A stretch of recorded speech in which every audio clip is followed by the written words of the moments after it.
you cannot conquer a mountain, you conquer yourself. When you start going above 6,000 meter, tough.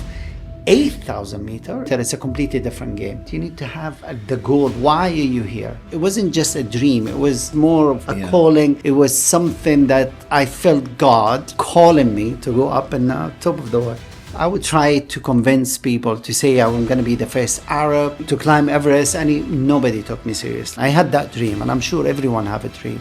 It's taking that first step, because we all have an Everest in our life. You don't want to be too comfortable as well. You want to be alert all the time, because you're having a big mountain to climb. Making it sound so appealing. Listen, if I climbed the Everest, anybody can climb Everest, I assure you. Anybody can climb. You just need to. Gladiators, welcome back to this episode. Today we have a true adventurer at the arena. Mustafa Salameh, welcome to the arena. Thank you very much. Arena we call life.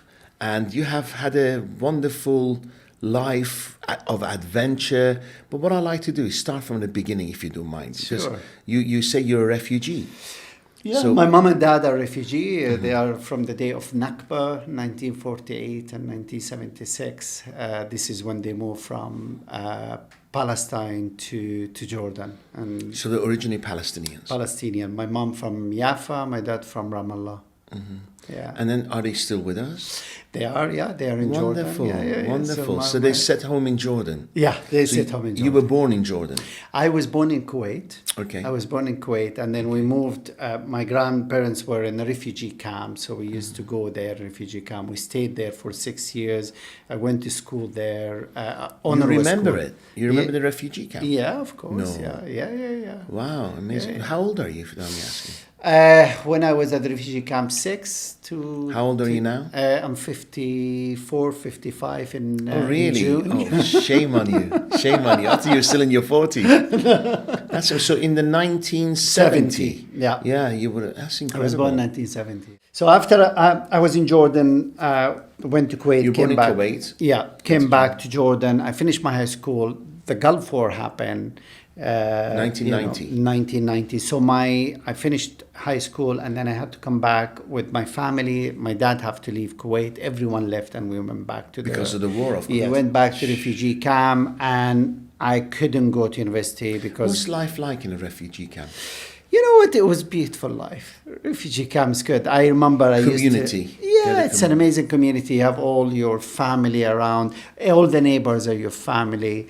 You know, I used to work after school where I had this arabai, which is Wheelbarrow? like a small trolley, and you put some... My mom used to do this halawa, sweet, Yes, and I used to sell it in the camp. And when I finished, I couldn't go to university because we are 10 brother and sister. So I had to work. So I started working as a waiter in a different restaurant. And my dream is to go to England, not to America. But Like think with all this driving, running around everywhere, your parents wouldn't have time. No, they don't have it. They had time. You got 10 siblings. That's incredible.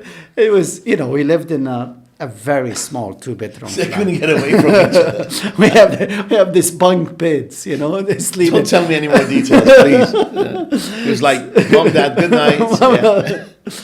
Yeah.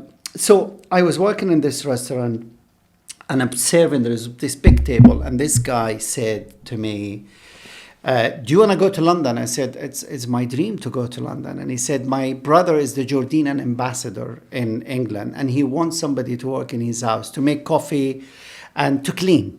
So I was telling everyone I got a job as a butler, I called it a butler because it looked better than a cleaner. Yeah, exactly, than a cleaner. So I went to London. I was in this small 2-bedroom flat in the refugee camp to Solana Square, like a beautiful building house.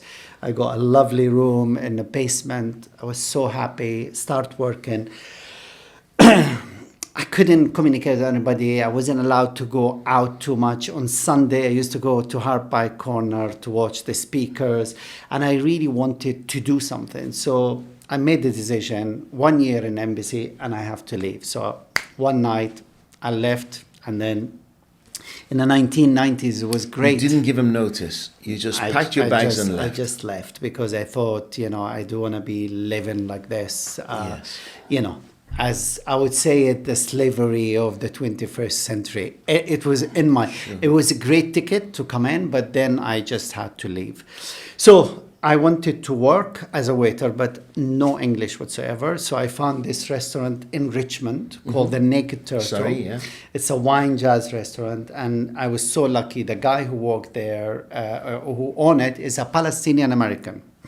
So he said, listen, I'll put you in the kitchen until you start learning English. So I said, okay, give me a little room up above the restaurant. And then I start getting up early in the morning, watch Sesame Street, write 10 words, 5 sentences in front of me at the sink. I used to read it and practice it with the guys coming and going off the kitchen. 5 years later, I was promoted to become a waiter again. Into the waiter, and my dream here. How old are you now? 21? I am here 25, 26. You would have been 25, 26 yeah, then. so I stayed in the kitchen for about 5, Wow. 6 years in the kitchen. It was the best time, to be honest. It was amazing. I've learned the English, and my dream was to become a general manager for a 5-star hotel so I can travel the world. My dream was to become a chef. No way. I worked 2 years in a restaurant. Ah. We have a lot of similarities, yeah. And the chef, I love being in the kitchen. Even now, I like being in the kitchen. So he promoted me. I become a waiter again, and then 7 years later, I saved enough money to go to study hospitality and tourist management because I wanted a hotel management. Okay. 1997, Braveheart come out. I go to the cinema. I watch Braveheart. I see Scotland. I thought, oh my God, this is the place. You're calling. I Google, what The it green is. fields of Edinburgh. Edinburgh. So here we go, watching Trainspotting after that. I thought that is the place I want to go to. So drugs, rock and roll. And Absolutely. So went up to Scotland. I saw the castle, fell in love. I got a basement flat, registered with I have £27,000, 1997. That's amazing. Which is You saved money. Yeah. Saved money enough for what I used to do. 50% used to go to my mom and dad. 50% of my wages working 2 double shift. 25%, I didn't have a paper, so I didn't have a bank account, so I used to hide them in under my bed, and then I was lucky. The guy was very nice. He opened an account for me, so I start putting more money, and then I thought that is the time. In Scotland, Queen Margaret University is the university I went to, and So you paid? I paid, yeah. After 2 years, I joined the Sheraton in Edinburgh. What were you studying? International Hospitality and Tourist Management. Hospitality. I joined the Sheraton. Fast forward 2004, I become the director and food and beverage manager. So I would have 2-3 years at the most, 4 years to become a general manager. So one night I wake up from a dream. I was totally sweating. I saw myself in the top of the world praying and making the azan. Now, never had an experience in mountaineering. The only form of exercise is to go clubbing and then try to recover after 2 days and then go to work. That's what I used to do. So dancing in the stage. That was the most amount of exercise you That's got. my exercise. Smoking 2 active cigarette, absolutely not, not healthy at all. So I told all my friends. Everyone thought if I was in something. I said, I'm really serious. I saw myself. It wasn't just a dream. It was. I saw myself in the top. It was more of a calling. Calling. It was something that I felt God calling me to go up in the top of the world. So here I am calling my friend. Everyone is taking the Mickey. You never climbed a mountain in your life. And I thought, how I'm going to do this? So I booked a ticket, went to Jordan, tried to convince people to say I'm going to be the first Arab, the first, to climb Everest. And nobody took me seriously. So I went back, thought, what am I going to do? I was reading Christopher Columbus. Because you said you didn't like heights. No, I was aware of my height. I'll tell you the story coming now about height. So I went back, and then I thought, how I'm going to do it. So I remember reading these things about Christopher Columbus and how he used to get all his funding from king and queens. Correct. I think, why not target the King of Jordan and see what happened. Google everything about the King of Jordan, what he does, all his speeches. King of Jordan at the time was Abdullah. Abdullah. Okay. When I used to work at the embassy, at the ambassador residence, King Hussein used to come. His father, he used to come, and I used to make him coffee. Wow. I always remember. I believe he was a very nice guy, very humble. He's amazing guy. He's every time I ask him, Your Majesty, how do you like your coffee? He said, do it like you like. And I always think, I'm not going to do it without sugar. I'm not going to put sugar. I'll put it medium. And he liked it. That's nice. That's nice. And he was very nice. So I thought, okay, how am I going to get to King Abdullah website? And then I thought, he read the Sunday Time. I thought, it's Sunday Time. I was working in Park Lane, training in Park Lane. And the chief editor used to come to the fine dining restaurant where I was the restaurant manager. I thought, this is the guy to talk to. So I talked to him, talked to the Scotsman in newspaper. And I said to him, his name is Andy. I said, listen, I had a dream and stuff. He said, what can I do? I said, would you write an article about me? He said, okay, no problem. I'm going to send a guy called Stephen to take some pictures.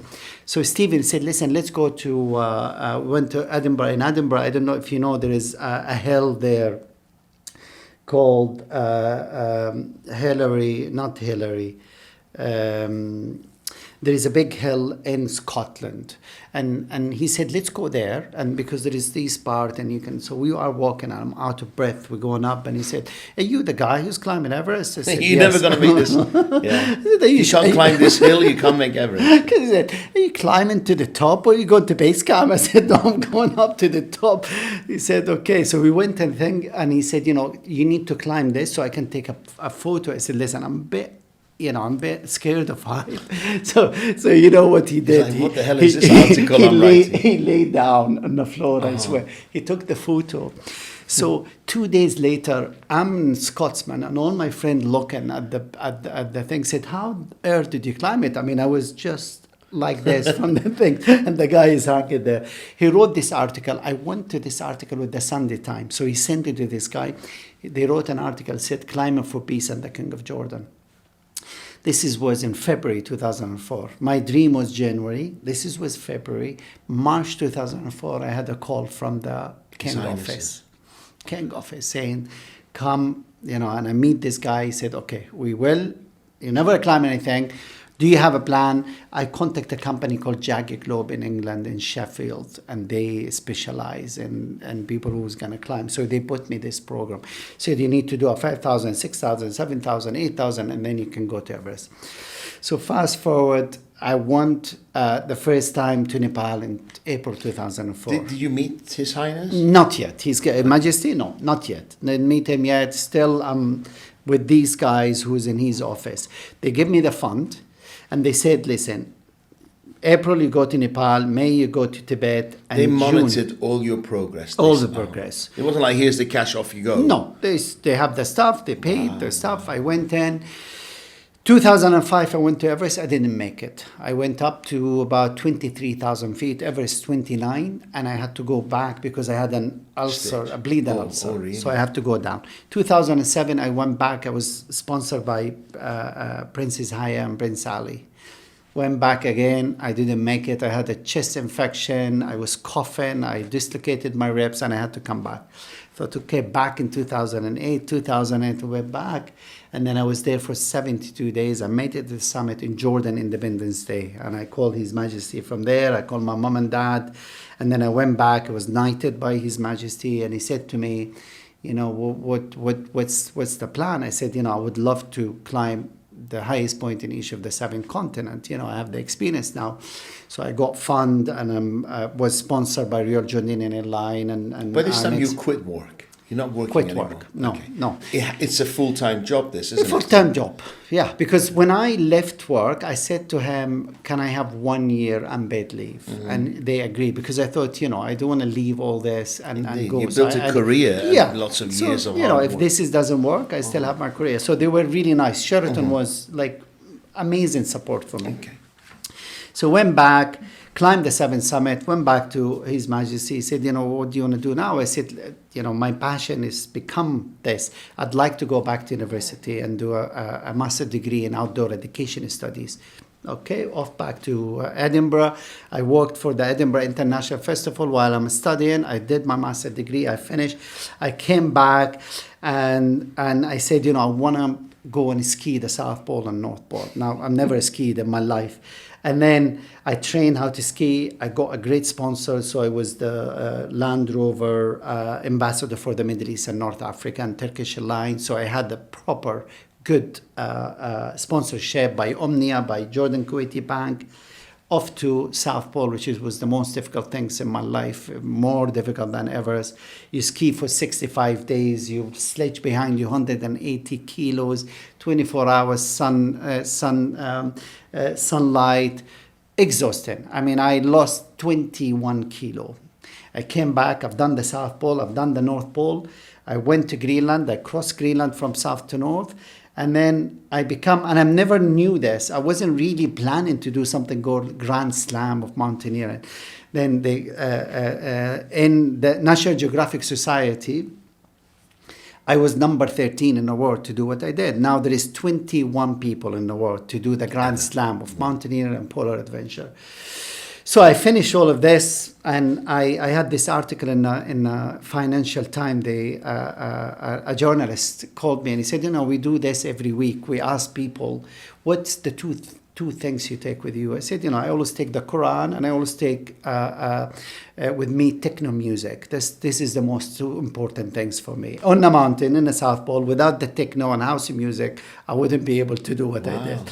So he wrote this article. I told them the story, and then Bloomsbury called me and they said, do you want to write your story? I said, yes. And in Bloomsbury, yes, of course. So here we go. I wrote the story, put it on the book. And then I started in 2013, I started doing motivational speak from when I started in 2008. But 2013, I took it a little bit more step. I said, I have a story, I can inspire people.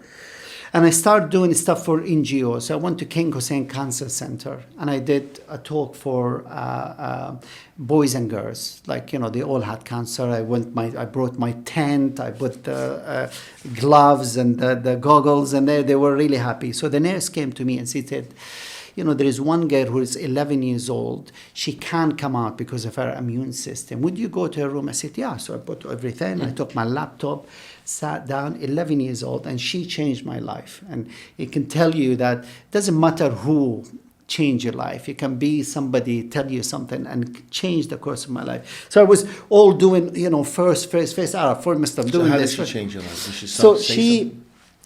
She said, how long did it take you to climb Mount Everest? I said, 72 days. How long did you stay in the top? I said, 45 minutes. And she said, what do you take to make you, this is 11 years old. I said, I take ropes. We have to put a harness to be safe. And she said, I've been climbing my own Everest in the past 3 years, since I was 8 years old. I had the cancer, and I come to this hospital every week, and I stay in the top of my summit of pain for more than 45 minutes. And you know what? I always have hope, because people like you maybe can make a difference. And you know what? It made me feel like nothing. Like everything I've done, it meant nothing to me. I decided, you know what? I'm going to climb. Did she make it? No, she didn't make it. Oh, sorry.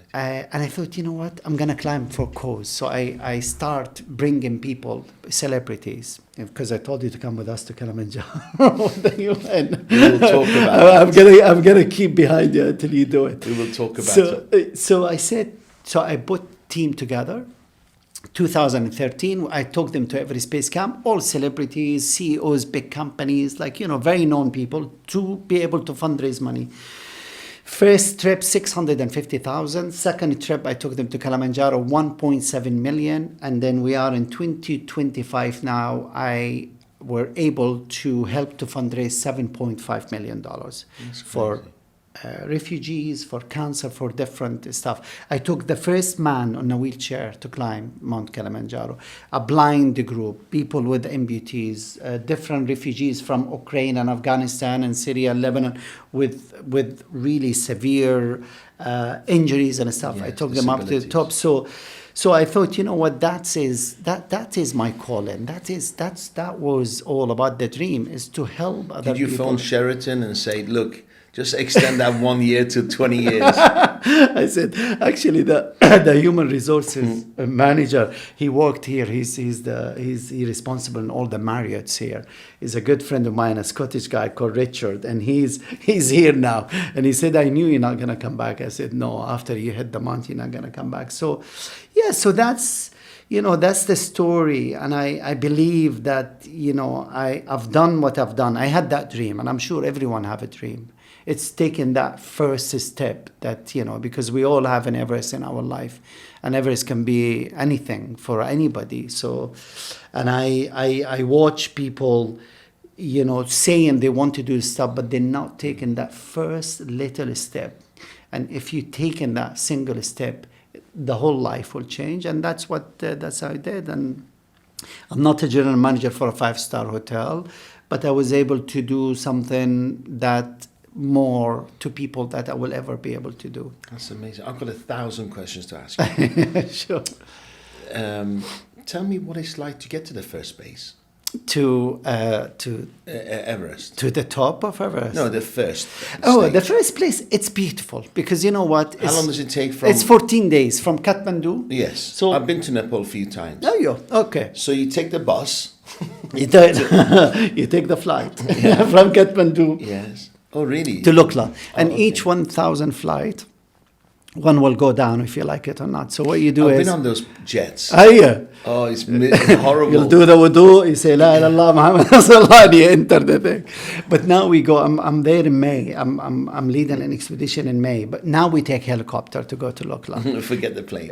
Safer. So it's much safer. So, but yeah. So the climb and the landing is so steep, isn't it? It's so very difficult. steep. It's very short. It's Correct, very short. correct. It's called Lukla Airport. So you arrive Kathmandu. From there, you take that flight to Lukla Airport. Yes, And yes. from Lukla, you go to a village called Fakhten. Okay. And then another village called Namche Bazar. You walk. Walking.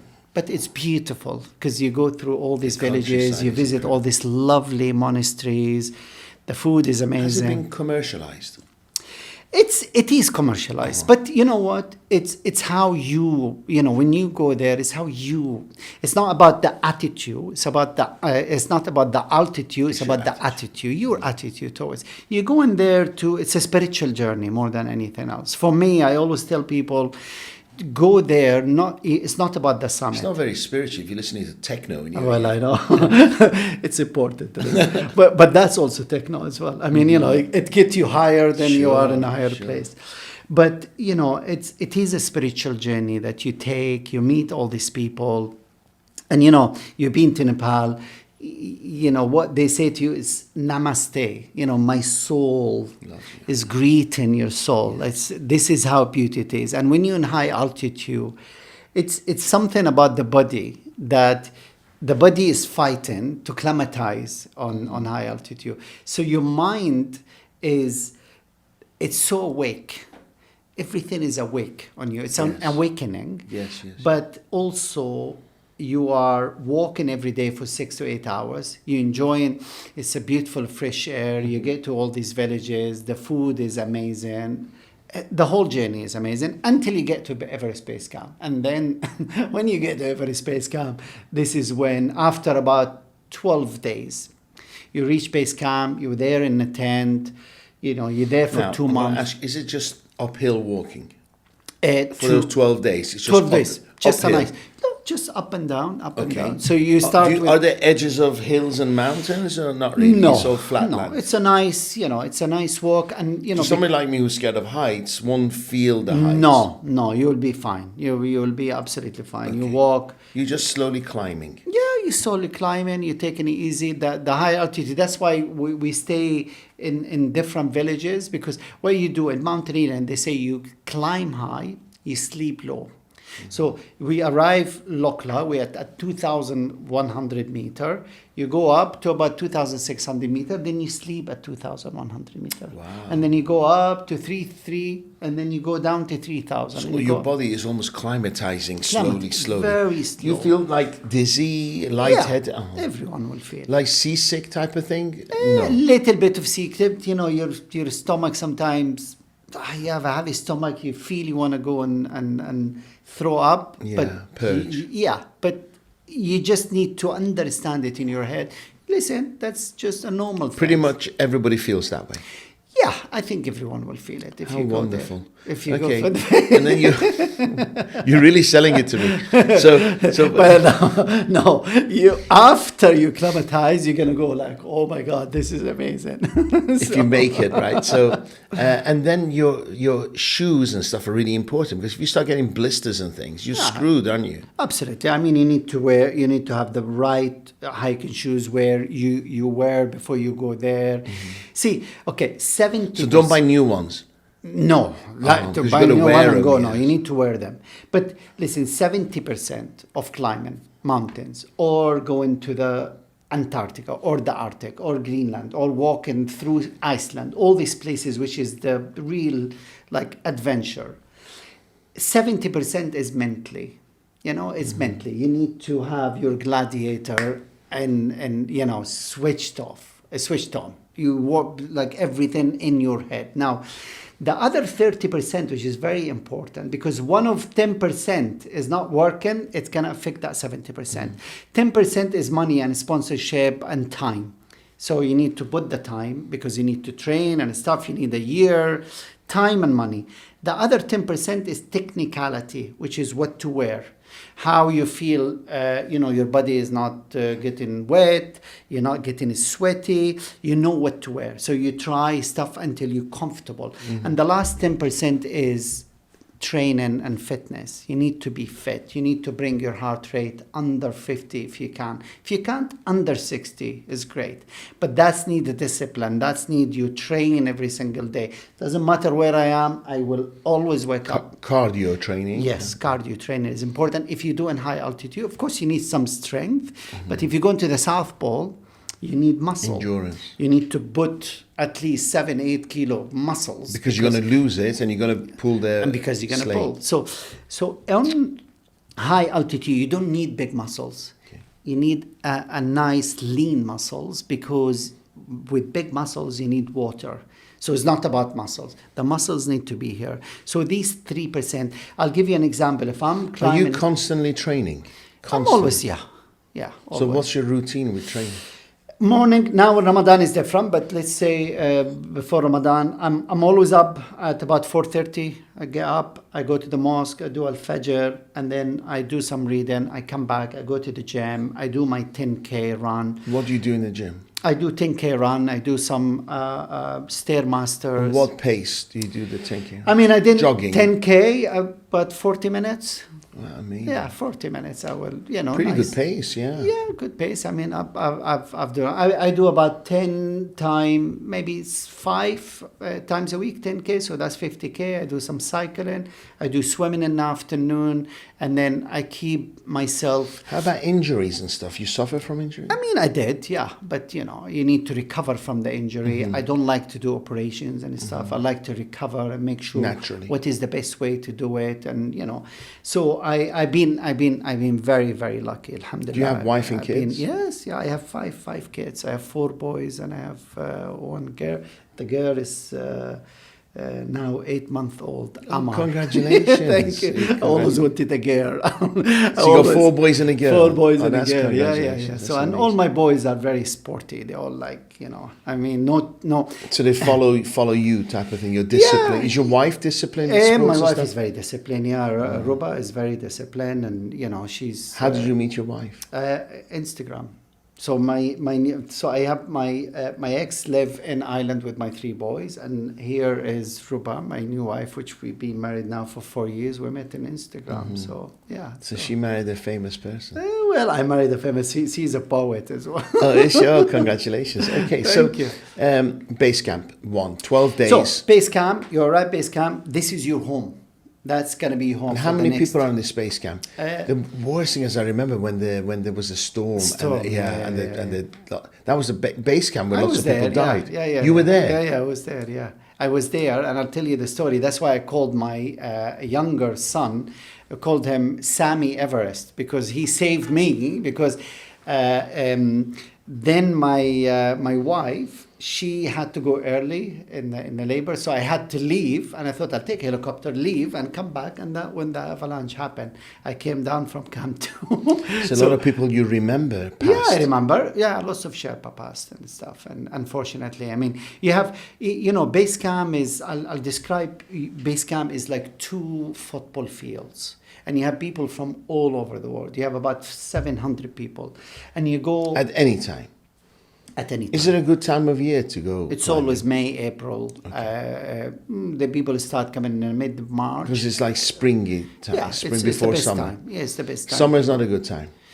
No, I mean, in the winter, you mean?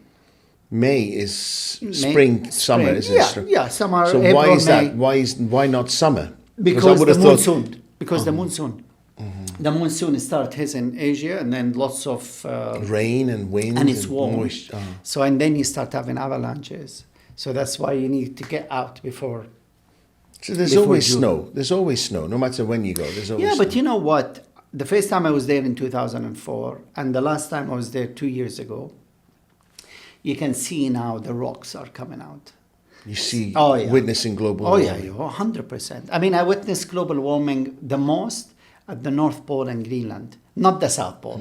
I mean, the South Pole is 2.5 kilometers of ice, and then the North Pole you can see. But yeah, I mean, for Everest, give it another maybe 50 years, and maybe you will start climbing rocks more than climbing snow.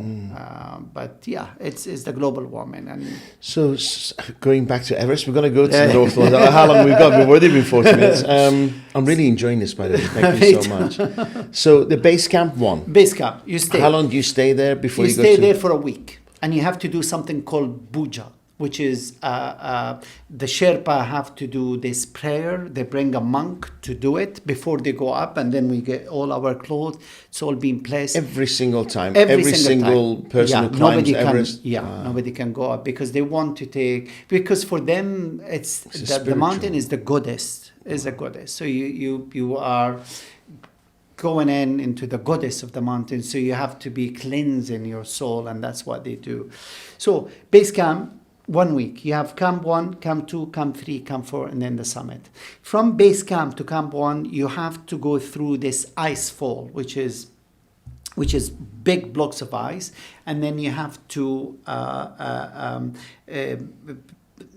cross them with big ladders. Yeah, so it's not, in the beginning, I mean, you look down, it's about 4,000 feet. So you have to be 100%, you have the rope, you have your harness. I'll send you some, actually, there's some photos in the children book you will see. And you have to cross these ladders, and then you get to Camp 1. So you leave base camp about 4 o'clock in the morning, 5. You reach Camp 1, let's say about 12, 1 o'clock. You stay there. You eat something, you stay, you acclimatize. So half a day? Half a day. Okay, so the short... Yeah, about 7 hours, 8 hours. And then you go all the way down to base camp. Stay in base camp for 3-4 nights, and then up. You again sleep to low Camp 1. and then go back up again. And then you walk to Camp 2, sleep for 2 nights, come back to 1, big base camp, go up to 1, 2, touch 3, come back to 2, 1, and then go back to base camp. Have you had anybody in your group quit? Yes, yeah. There is always, there is. I mean, I wouldn't call it quit. That was because of injuries, right? Injuries and safety should always come first, because there is 320 bodies now up there, and you see some of them. I was about to ask you. Yeah, you do see them. So after you finish frozen. all this frozen, yeah, and left there. Left because it's too expensive to bring a body down. I mean, I remember there is a Japanese guy. I see a business opportunity. It's a great business opportunity, but yes. Each body will cost you $150,000. To bring them down. No, I'll do a tour. No. So it's expensive. It's sad. Are they mummified type of bodies? No, it's not mummified. I mean, some of them they still have the big suits and stuff, and it's it's like they are sleeping. But I'll tell you maybe. Oh. The people who died there, I would say 80% of these people died in the way down. So they made it at the summit, and they died in the way down because the oxygen is finished. They fell. There is lots of reason what happened, and maybe safety wasn't the first things in their mind, but there is lots of story. I mean, you've seen the movie Everest. I don't know if you've seen it. The disaster that happened in 1997. And what the cause of the disaster. There is lots of people who can talk and say, but you ask the Sherpa, and they can say is the wrong judgment by the leader that led to what happened.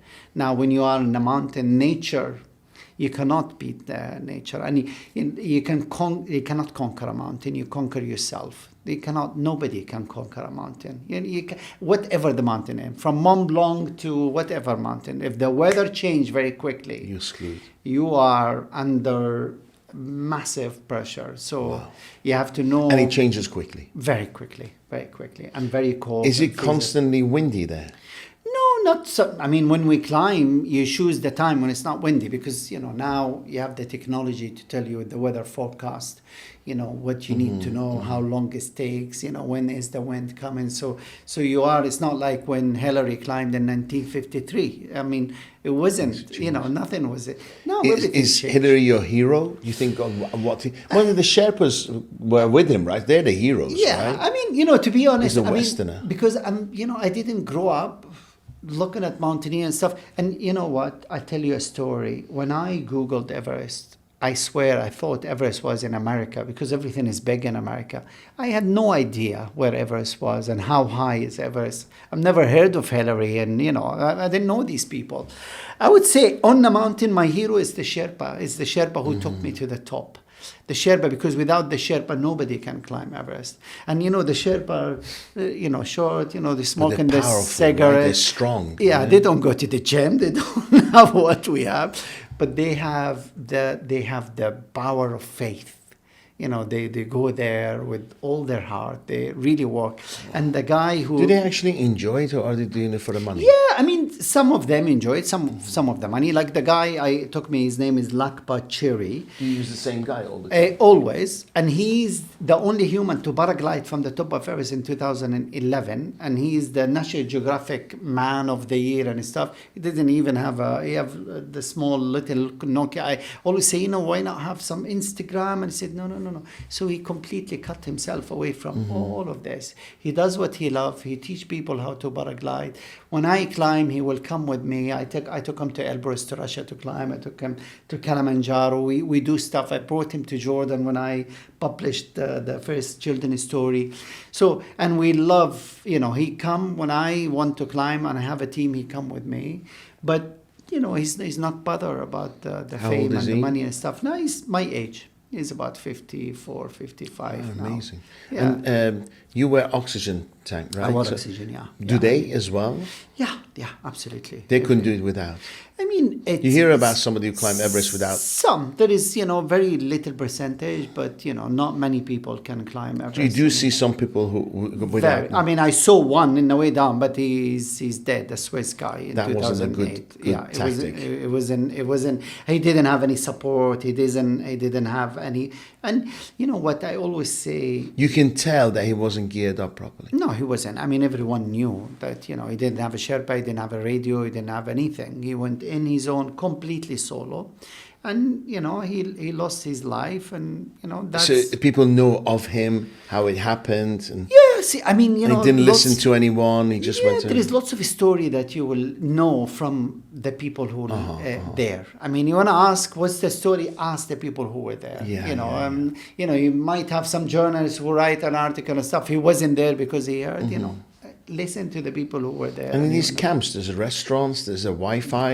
In base camp now, believe it or not, base camp, you can have, each one have their own camp. So, now things are, you can have a bed in your tent, you can have a heater in your tent. Things are different at the moment.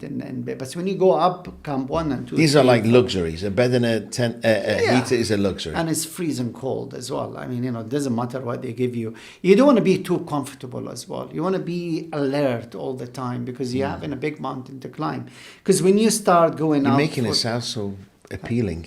It is appealing. It is. Listen, if I climbed Everest, Anybody can climb Everest, I assure you. Trust me. You ask my friend in Scotland, and they will tell you. So anybody can climb. You just need to Want it enough. Yeah, you want. See, if you're hard on something, if you have the passion on anything, and you're an example. You had a great passion of making different, and you have done it. You've done I saw I wasn't in Dubai to come and see it. Sadly, I wish you'd come. Yeah, but next time. But I saw it's you have the passion. That's why you're here, because there is a passion, not just about you. It's not about the money. There is a passion behind it, and I think for me, yeah, but you it's do all great about good with it too. You raise a lot of money. You help a lot of charities. It's not about you. Yeah, I love it, because you know what? Since I was a little boy, I know I helped my family when I used to sell halawa. Whatever money I used to give it to my mom. When I finished, I saw my dad, and I thought, you know what? I'm not going to go to university. Let me work and help my brother and sister, and take some stuff from my dad. And I worked as a waiter, and God brought me this man who sent me to London to work for his brother. And from there, I also promised myself 50% of my wages have to go to my dad. 50%, all the time. And it went there, and all the way what I was doing is trying to help. But in the same time, I wanted to also to help myself, because I saw something you were saying something that was great. When your cup is full and it's flowing, then you will be able to give, no? Correct. That's the only way. I can't have my cup half full or that I'm empty. How am I going to give people? I'm not going to be able to give the 100%. I maybe give 1%, 2%. But when I reach what I want to reach, and then I can say, okay, I opened my company, I'm leading expedition, I'm doing talks, I'm doing that, I'm making, I'm being comfortable, living comfortably, but in the same time, I was able to make a change and make different. And, every year we do different stuff. Every year, in April, I'm going to be somewhere in May, in July, like all this stuff are related to something with the good cause. So do you want to go back to Everest for a little bit? I want to, as long as you're comfortable with it, as long as you're comfortable with it. So financially, how are you making ends meet? Because it's a lot of personal sacrifices. You have 5 kids. Yeah, but so how do you manage it all? How do you? It's been great. I have my own company, MSS Adventure, which I lead expedition, and also I organize expeditions. So we do stuff in the Himalayas, South America, Peru, Bolivia, Kilimanjaro, Mount Kenya. But they all invite heights and lots of discomfort. Discomfort and height, yeah. But Kilimanjaro is not. I think you should do one. Happily go to one in Maldives or Seychelles. That's what my wife would like. No, sunbathing expedition. Listen, if you come to Kilimanjaro, I promise you, we have this big climb for you in XCR, and we're doing it to fundraise. There's 2 words in there that was really bad. One was big, the other one was climb. Right? If you take those 2 away, I'm in. But you know what? I took an 80 years old man to climb Kilimanjaro. I took a guy in a wheelchair. There's no excuse whatsoever. Did somebody pull him, push him, or did he roll himself? We pushed him, we helped him to take him up. We took a blind guy. But, you can do it. I'll be interested in coming if I sit on a wheelchair and you cover my eyes. We can. And feed me regularly. The food is great. We feed you. But no, you need to try it to be able to see, the different. And the people who came to Kilimanjaro with me, most of people, they come back to do Elbrus, they come back to do Aconcagua in Argentina, they come back they want to climb Everest. You change. I have a guy, a CEO in a big companies in Jordan. He makes millions and millions of dollars every month, not every year. And, he never will think that he will come and do a trip. He did 1 trip. And every single year, he called me, where are we going? What are you doing? He's been to, North Pole. I need to have a chat with him to put him off. Tried Maldives. It's a lot easier. It's amazing. Yeah. So, Kilimanjaro comparing to Everest, what's the difference? Kilimanjaro is Kilimanjaro is the milestone of mountaineering and high altitude. Okay. If you want to try high altitude, it's safe. It's 10 days the whole trip. You do safari, you go and visit the Maasai villages. You say massage? People. Yeah, you do. Africans do a great massages. Do they? Okay. Yeah. And then you go from there to climb. We stay in lodges. You don't stay in tents. Beautiful beds. You know, the food. The guy is being trained to do manaish al-sabah and kapse and, you know, brilliant food. The biggest day is the summit day. Like anywhere, any mountain you go to, it's all about the summit day. And the summit day is always going to be the challenge. And okay, so the summit of Everest, I can imagine, is it like wide? How big is it? I'll tell you. So you get to Camp 4. So we did 1, 2, 3. You arrive Camp 4, get there. You are with oxygen. You get and then you see distances, right? You know, you look around you. You see, I would say about maybe 1 kilometer round.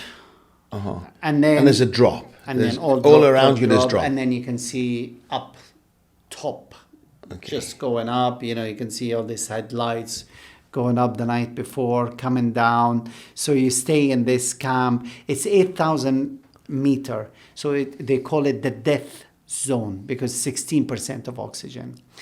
The death zone, this is where you are now, and this is the biggest things you're going to do in your life. And you're permanently wearing masks. Wearing masks, you know, you can take it off, you can eat, you know, drink, you know, you sit in sleeping. Camp 4.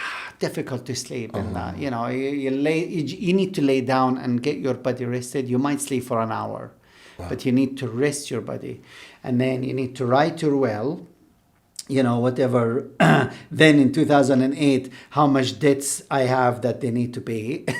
And then you thought, okay, this is the time I'm going to go. And you come out from from Camp 4 about 7, 8 o'clock in the evening. So you climb all through the night with your headlamp. The only things you see is your... kidding me. And the reason you do it at night and during the day? Because day is too hot, it's avalanches, it's super hot. I mean, you know, if you start climbing and then the wind starts in the afternoon, so you need to be there on the top, you know, 8, 9, 10, 11 o'clock in the morning, 12, but you need to go back. So you walk 12 hours? You will, you need about 12 hours. So we left at 7 o'clock in the evening, and we were in the summit at 6:50 a.m. And, you know, I tell you what, you will not remember these 12 hours, 11 hours, you might remember 1 hour. That's it. Because everything in vain. And, you know, there is an amazing doctor called Mike Stroud. How many times have you done this? Once? I went 3. Like, you know, I've been going now. Now I led expedition, but I don't go to the top. I go with them to Camp 2, and then I have the team to take them up to the top. But, you know, there is an amazing... I don't know if you know Ranulph Fiennes. Do you know Ranulph? No. Ranulph Fiennes is actually... He's in the book. He's in the book here. And Sir Ranulph Fiennes. He's one of the amazing explorer. And yes, you know, actually, I've heard of him. Yes. Yeah, he's the one with his fingers and cut. So yes, I met him there in 2008, and he's a lovely, lovely man. He's done the North Pole and everything. He did, yeah. Yes, exactly. I mean, he's a real, you know, a polar adventurer. He's one of the best. I mean, you know, I love his stories. But, you know, and he was, when he climbed Everest, he was 74 years old or something. And the first time he went up, he had a heart attack. He had to come down, and he went back and he did it. So just to say about the age and stuff, it's not about the age. It's just about your attitude towards stuff and how you want to do it and how strongly you want to do it. If you believe it in your heart and mind and soul, and then you can definitely do whatever you want to do. So Camp 4, and then you start climbing up. You're going up, it's in the dark. Why do you not remember everything? Because Mike Stroud, who's a doctor in Northampton University, in 2007, they were 50 doctors in Everest Base Camp. They have a huge camp, and they have these bicycle, they were taking all these blood samples, and they took up blood samples from the top of Everest and from Camp 4. They brought it down, and then after about 6 months, they came up to exactly what happened to your body when you cross the 8,000 meter. And this is how he explained it to me. I always remember. And he said to me, you know, your mind, if you look at your brain, you have the cortex and the cortex. You know, it's the software and the hardware. The hardware is all your memory, everything that you remember is in the back. And he said, I'm going to give you one example. You enter a hospital to go and visit somebody who's in a coma. Do you think that guy who's laying down, he knows what's happened or not? He will know exactly what's going on. He will recognize, but he cannot respond. But what's making him alive is that oxygen. So his cortex is working, but he cannot communicate because his cortex is shut and there. Is the opposite exactly when you're above 8,000 meters. You have the oxygen. It's not much you're going to remember. What you need to do is you need to concentrate is where your feet is going. Because you're going 1, 2 step. 1, so you're constantly tired. Yeah, you constantly trying not to be tired because you want to keep yourself going. And your mind, that's why I'm saying 70%. Are you listening to techno at that time? No, not in that, no. You can do this in the South Pole, North Pole, not in high altitude. You need the concentration is the most important. So you need to concentrate, and then there is so much is going in your body. Has anybody slipped and gone? Yeah. Oh, don't. Especially in Hillary. Have you ever seen Hillary it? Step. I didn't see it, but in Hillary Step, if you are in Nepal, you are in China, no passport, no visa, nothing, in 2 seconds, from Nepal to China. This is from the south to the north.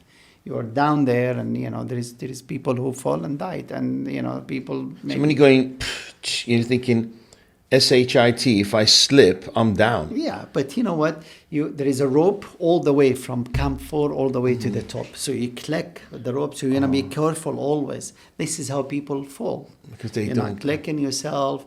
There is one of the best alpinists, Swiss guy, who died, Ole, who died on Everest. I remember because I was there.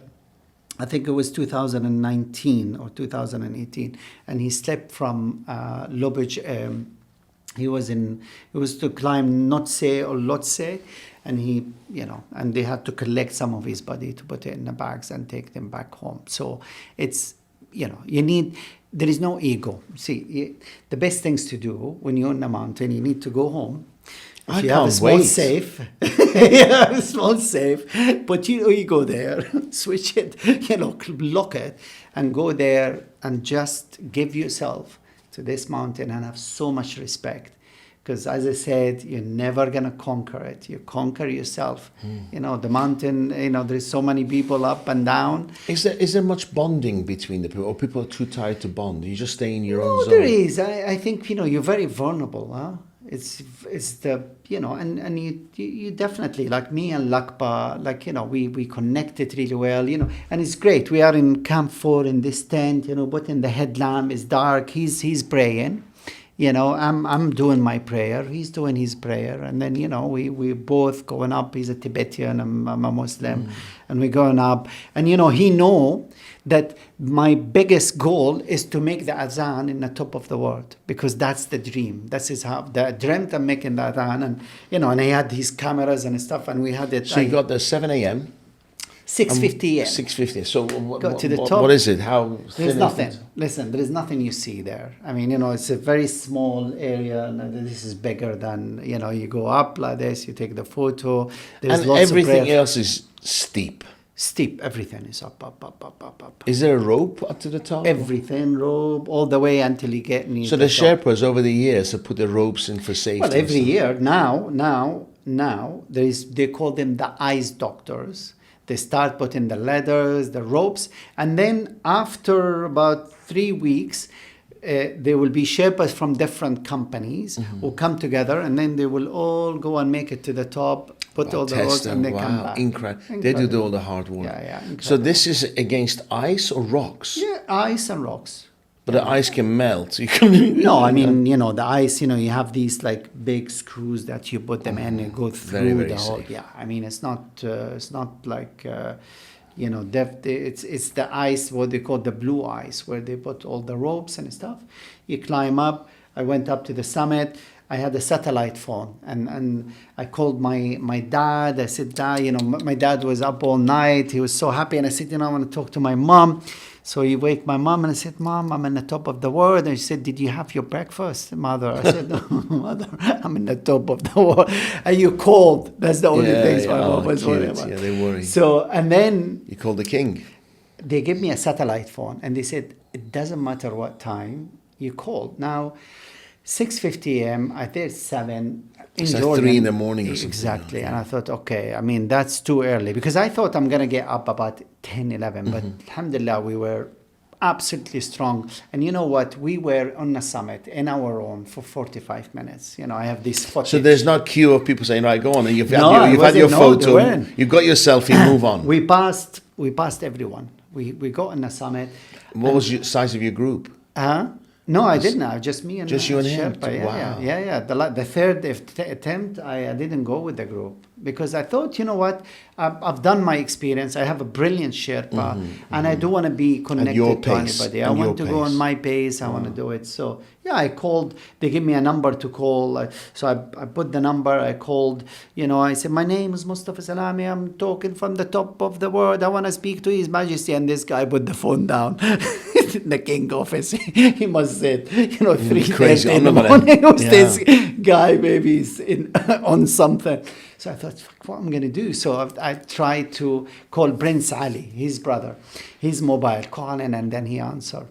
Wow. And I always remember, he said, I really hope you're on the summit. You're calling me this time. I said, yeah. So I called, you know, I told, and he was amazing. Then I went down, I spoke to the Queen and the Crown Prince now, and went back to Jordan, and, you know, I was given the medal and stuff, which was amazing.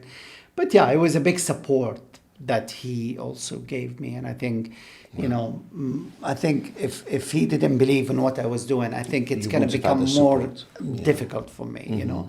But yeah, I mean, that, you know, getting in the top, you know, I did the azan, I recorded it. It's, you know, it's live on things. So that was very emotional for me. I did my prayer. And then we came down from the summit all the way to come to. So it took us 31 hours from leaving Camp 3 to Camp 4 Non-stop. to the summit and come down. You know, stopped in Camp 4, stopped in Camp 3, but just no rest. sleepovers. Not really. No, not sleep. You know, not. And that's where most people have their problems when they're coming down. It's coming down. You need to, you know, you really need to also concentrate. Some people run out of oxygen, you know, because they've been using lots of oxygen, because you don't have somebody with you. They sit, you will see some of the footage. He will sit down, and then what they do, frostbite start coming up. Take the gloves off, take the hat, zip your down suit, do the whole things, and then, you know, you see them without any gloves and stuff, because he think the frostbite, when you have frostbite, I had frostbite in my 2 toes, you feel it's so hot. You think, oh my God, so you want to take the stuff because you think it's too hot, but no, your body is eating it. So you have to keep everything on. And these guys fell asleep, and then that's it. I have a friend of mine who recently was in Pakistan, and he fell asleep, and he wake up with, you know, they had to take his finger Once off. frostbite sets in, that's it, you're done. Yeah, you have to cut it off or stop it. Well, if it's really severe, if it become really black, like, you know, what happened with runoff, you know, you need to cut it. There is no other way. Is there pain? I mean, because you've lost it, all feelings, blood vessels. You know, everything nerves, is dead. Then, I mean, you know, there is nothing. And I saw. Have you seen people sitting there with no tops because they fell asleep? I saw one because the night before when we were going out, it was that Swiss guy who was climbing without Everest, and Lakpa, you know, told me, look this, and I was completely, you know, I'm not really, you know, I always remember when the sun came, because you are now 3,000 feet above the cloud. That's it. It's blue sky. It's like, you know, getting in a plane and stuff. It's like, so everything is down, it's just below the cloud, and you see some mountains coming out. And then we sat down. I always remember this flight and away from us, but I cannot see the plane, but you can see the steam or whatever behind it. Stuff behind it, and we sit and we were in the same exactly level. So that was amazing. But you know, You had this Swiss guy, you saw him sitting there. Yeah, I saw him sitting there, and then, Lakpa said, this is the guy, and but there is nothing you can do. How many years ago did he pass? Was 2008. And he's there now? Yeah, he's there. I mean, all of them are there. Be there for the rest of the time. Because it cost $120,000 to bring a body down. I mean, Can't gonna push him a little bit? No, you can't push. Just leave him be. He was doing what he was doing. He was loving doing. And I always believe everyone have the day is gonna come. Mm-hmm. It can be a little boy, it can be big, it can be in your bed, it can be in your car, it can be in the mountain. I mean, it can be anywhere. That is the day that come. And if this guy or this lady done the things that this is the passion and the love and die doing something that you love, then I remember years ago I was doing a day racing, and I looked in the mirror, the guy behind me went straight into the wall and he died. And then his family came and they were saying, you know what, they were incredible. They said, you know what, he died doing what he really loved doing. And they were very at peace with it. That's beautiful to feel like this. Yeah, it was dreamed to race. Yeah, and he raced and went straight to the wall. I always think if somebody go to bed and they never wake up, that's like, oh my God, then you feel it. You become really sad. How this happened? But if somebody's sick and you've seen them all over the years, 3-4 years, yes. And then if somebody going to climb and that 50% something gonna happen, and if avalanche happen and will take people like in 2019 and 16 people died in the same. Is the avalanche heavy snow, ice? It's not like you can climb your way out. You are crushed, right? Well, is that how you're crushed because it's the amount of the snow that come and the speed. Mm-hmm. That's you might be able to survive. I mean, lots of people survive avalanches, and it depends if it hit you. It depends if you hit a rock. It depends how fast you were able to dig yourself or put your backpack to protect yourself, and you'd be able to come out. And maybe so when you're in the snow, you can climb out. No, you need people will come and dig you out. I mean, because there's no way you can push anything. Where do you push the snow? Unless you have. Sometimes you go into crevice, so you have a space where you can use your ice picks. Yes. Yeah, but I mean, there is, on Everest and on high altitude, any 8,000 meter, I've been to Shishimangma, Chiyoyo, all these 8,000 meter, whatever. 8,000 meter is a completely different game. Different game than going to Elbrus, to Russia, the highest point in Europe, going to Kilimanjaro. This is, when you start going above 6,000 meter, tough. 8,000 meter is very tough. So you have to be prepared in every single thing. But you have to also have the knowledge and to understand how your body, what's happening in my body. Okay, high altitude, so what's happening? Okay, what do I need to take? Okay, what's the two dangerous things? Is cerebral edema and polar edema. Cerebral edema, if the water level come off your brain, and then the polar edema when it comes to your lungs, and then you will know if somebody have a polar edema, because when they talk, they will start talking like they're gurgling, all the water in here. So you need to know what you're gonna do, how you're gonna do it. You need to understand your body, and you need to, you need to have the goal. Why are you here? Are you here because I want to be the first, or are you here because you want to do something that's really meaningful? Would you like your kids to do it with you? Yeah, I would love to. I mean, I have so many Although kids. There's some risk involved. Yeah, I mean, risk. There is always risk. I mean, the risk when they, my boys get their bike and they go to school with their bicycle. It's not far, the school, it's about 15 minutes away from home. And, I try to teach my kids, social media and stuff. You have to be 15. Like Ayman is 15 years old. He's allowed a phone, 1 hour a day. The other one, 14 and 12, not yet. Until you're 15 years old, you get your thing. Yes. But there is so much dangerous in the world for your kids. And, they come out in the street and they are in danger. But, you have to trust them as well and let them also live their life. I lived my life and I know there is so much risk on it. But in the same time, it was the most beautiful things. When you come out and you see the sun coming off the cloud, that is just, and the moon, you see both of them, in the same height. That is the most beautiful things you will.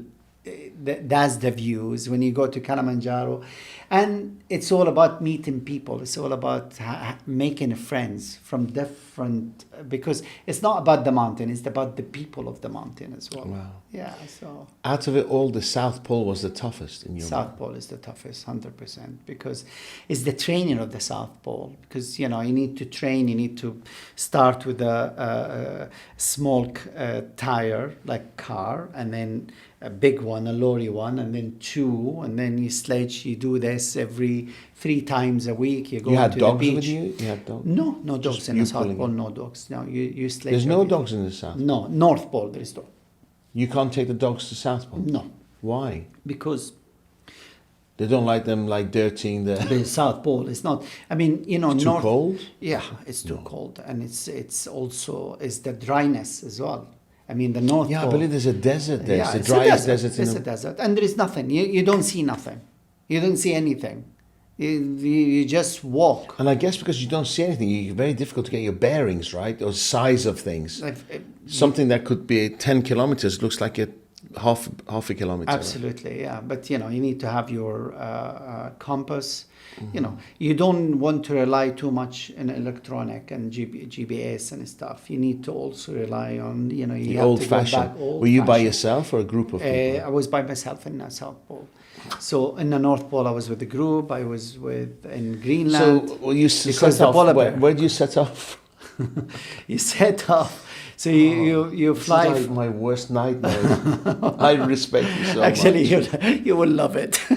Listen, you'll be away from everyone. So that's true. Again, Maldives on an island by myself, I can handle.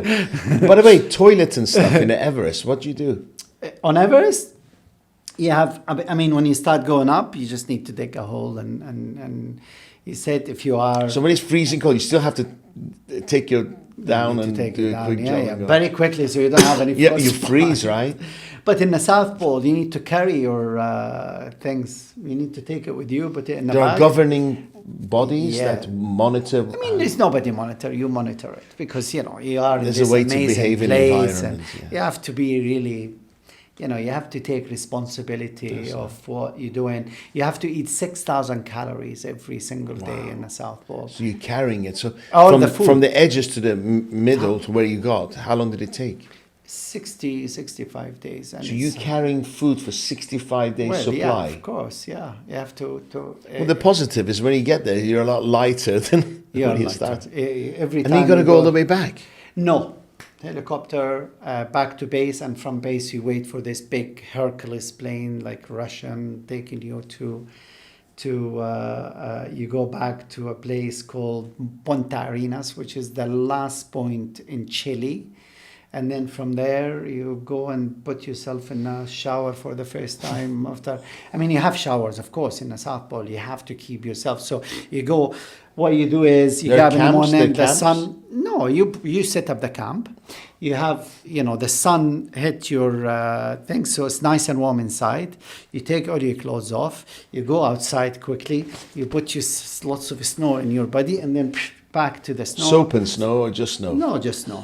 So just no to make sure no shampoo or anything. So, and then you have your... this is crazy stuff. Yeah, so you have your, you sit in your tent. So what you do is you set up, you need to do 10 to 13 hours every day. Yeah, you just cross-country skiing. You must be shattered. Yeah, you will be... exhausting. Exhausted, but you have energy. Like, you start to see what you do in the morning. First of all, when you arrive at the camp, you need to build the camp. You need to do the little kitchen. You need to do your toilet. So you have you do it like a wall around your toilet. So if there is windy and you're going to go to the toilet, you don't have any frostbite. Yeah. You come back to the tent, you collect frostbite the ice. Can come so quickly. Yeah, very quickly. You have to be very, very careful. Like, everything is... So you go back to the tent, you have your small kitchen, you boil the water, you start eating the food, you finish your food. But you're devouring that food, right? The food is amazing. And then you have, the best things for me is the muscle recovery shake. Amazing, like chocolate. And I had the chocolate and banana, and you put the water, you shake it, you drink it the minute you arrive, and that's the most beautiful things ever. And you've done the South Pole once, a few times? No, once. I've been twice, because I went and climbed the highest point there. It's called Vincent Massive. But I would love to go back again. I'd love to go, not to do the full. Is it on land? It's land, isn't it? South Pole is land, with ice. Yeah, with ice. North Pole is water, 2.5 meters of water, and then the ice. So what happened is, if I'm going 90 south, on the South Pole, it's easier. 90 south, you put the stuff, you go there. If you want to go 90 north, and the wind is 40 kilometers an hour, and the north is there, I will start skiing there. And no, because the whole continent is shifting to go there. So you have to be careful, because if it's... You could end up back over there again. You come back there. And you know what happens sometimes? You are in the tent, you've done your 10 hours, sit there, you look at the compass, and it's like, it takes you back a little bit. And sometimes the water open, because there is a little bit of heat. You have to swim, so you have to put your you are suit. joking. No, I'm not. In the freezing cold, you have to swim. You have to put your dry suit, and it's difficult to put it, because everything have to be completely. You have to. But when you're swimming, that could close, right? You could So you have to go in your back with your sledging it there, or wait if you know the weather is going to change. And it's going to be freezing, so this water going to close, then you can do it. But if you think, this is going to be difficult, or you have to go around it. And it's going to take you hours, I'd rather swim. And then is the South Pole. And the water's zero. Mm-hmm. The water's freezing cold. Freezing cold. And then you have to be careful. In the South Pole, you don't have to be careful in animals, apart from... Penguins. Penguins, they're beautiful. They're not going to do anything to you. But polar bear is in the north, and in there's Greenland. Lots of them, is there? Yeah. I mean, you see their footprint and stuff. You have to be prepared. So you go to Norway, you learn how to deal with polar bears and stuff. And so, but, Have you came across one? I saw from afar. We saw from afar. They're big animals, aren't they? Big animals. But when we went in April in Greenland and in North Pole, they well fed, because you have lots of they go and search for these like small seals, baby seals, But if you go there in the winter, it's a problem. I mean, they're hungry. They're hungry and then. But you have in the North Pole, you have like some sort of a system. You arrive. It's not like that South Pole. You put your tent. You don't have to worry about anything. Yes. There is nobody gonna come and eat you. North Pole, you have to put a sensor around you, so it's like an alarm about 30 meters away from your tent, and then you build your toilet outside that. So polar bear comes straight to the toilet, then trying to cross, smell food, and then come to you. Yes. So you have to know what to do. You put the flare. The flare. Do you know how many polar bears there are in existence? I don't. Thousands, actually. Hundreds. No, I would say I wouldn't say 100,000. No, I would say thousands. Yeah, I would say 1,000. When we reached, when I did Greenland, I crossed Greenland from south to north, and we arrived to this amazing. Everything is frozen there. It's a village there. It's the Inuit people live there, and each house have a polar bear fur. Yes, in there. Of course. You're allowed one. I see. And everyone have lots of dogs outside, like the Huskies dogs. Because when I trained, I took Huskies dog to train. But yeah, I mean, it's nothing going to be easy. You have to train. You have to be really disciplined. You have to know. Has that affected your day-to-day life? Yeah, absolutely. I mean, listen. You have to sacrifice. There were lots of sacrificing, but in the end of the day, I believe if there is people in your life, and if these people stayed all your life and understand what you're doing, these are the people who's going to be the most important for you. And some people might not understand. Some people might be jealous from what you did. Some people might want them just for yourself. Some people, and you have to keep doing what you're doing. If they like it or not, it's up to them. They're going to go, somebody else going to come. But you need to keep doing exactly. But you have to take responsibility. So if I have my kids, I'm taking responsibility. They don't have to worry about anything. They do their holidays. They're happy. They're fed. They live in a beautiful home. All this have to be done. Then you can do what you want. So what's your next step? What's next for Mostafa? I've finished writing my 4th book, and I would like to finish. Children's book? No, I did a book called The Spiritual Journey on the Mountain. This is in Arabic. And then the biggest things now is to finish the other 5 books that I'm doing. Each continent I'm doing books, and I'm trying to.